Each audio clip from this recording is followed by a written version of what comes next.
Eunuchs were men who had been castrated and who served important roles in the Chinese imperial court for more than 2,000 years. They worked inside the emperor's palaces and performed many duties, including looking after the imperial household, guarding parts of the palace, carrying messages, and serving the emperor and his family. Because eunuchs could not father children, emperors believed they could safely work around the emperor's wives and concubines without threatening the royal bloodline. Most eunuchs were ordinary servants, but some gained enormous influence because of their unusually close relationship with the emperor. One of the main reasons eunuchs could become powerful was their direct access to the emperor. Government ministers might only see the emperor during official meetings, while trusted eunuchs could be with him throughout the day. They could carry messages, arrange meetings, and sometimes control who was allowed to see the emperor. This meant that powerful eunuchs could potentially influence what information reached him. If an emperor was young, weak, or uninterested in government, he could become particularly dependent on the eunuchs around him. The political influence of eunuchs varied greatly between different Chinese dynasties. During the Han, Tang, and Ming dynasties, some eunuchs became extremely powerful and were involved in government, military affairs, and intelligence gathering. One of the most famous was Zhang He, a Ming eunuch who commanded enormous naval expeditions across Southeast Asia and the Indian Ocean during the early 1400s. His achievements demonstrate that eunuchs were not simply palace servants. Some became important military commanders, diplomats, and administrators who served the emperor and the Chinese state. However, eunuch influence could also cause serious political problems. Powerful eunuchs sometimes competed with government ministers, scholars, and members of the imperial family for influence over the emperor. Some were accused of corruption, accepting bribes, and using their access to the emperor to remove their political enemies.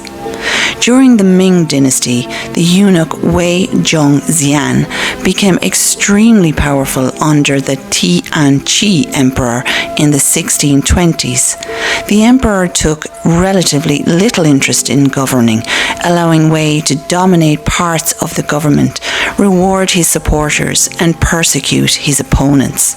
His career became a famous example of the dangers of an emperor becoming too dependent upon a trusted eunuch.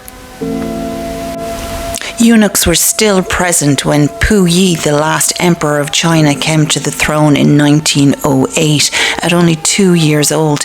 Although the Qing dynasty was overthrown in 1912, Puyi was allowed to continue living inside the Forbidden City with an imperial household that included large numbers of eunuchs.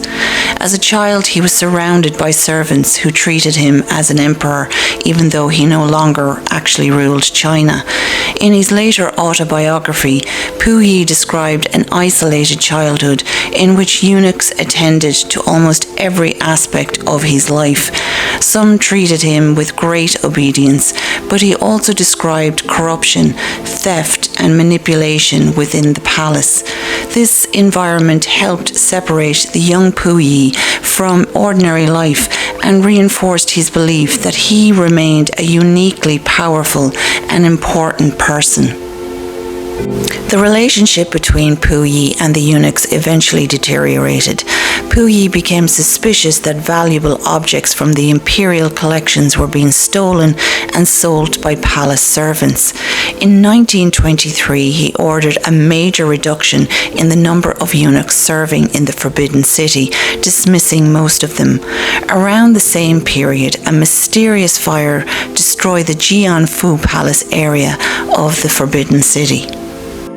Puyi later suspected that eunuchs had started the fire to conceal evidence of theft, although this was never conclusively proved.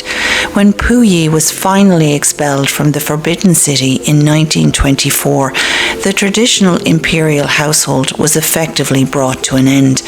The disappearance of the eunuchs from the palace therefore symbolized the collapse of a system that had existed around Chinese emperors for centuries.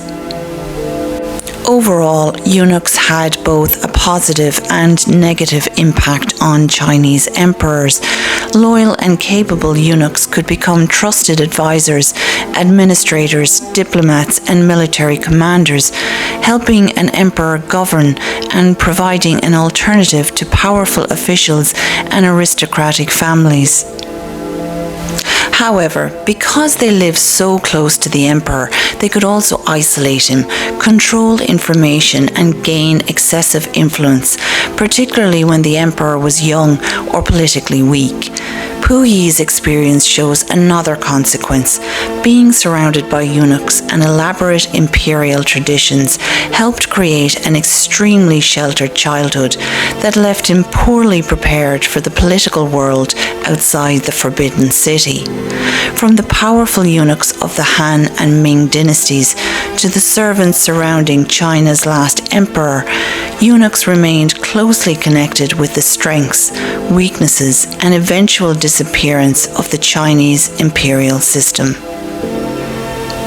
Thank you for watching, and please stay tuned for the next episode of History in the Making.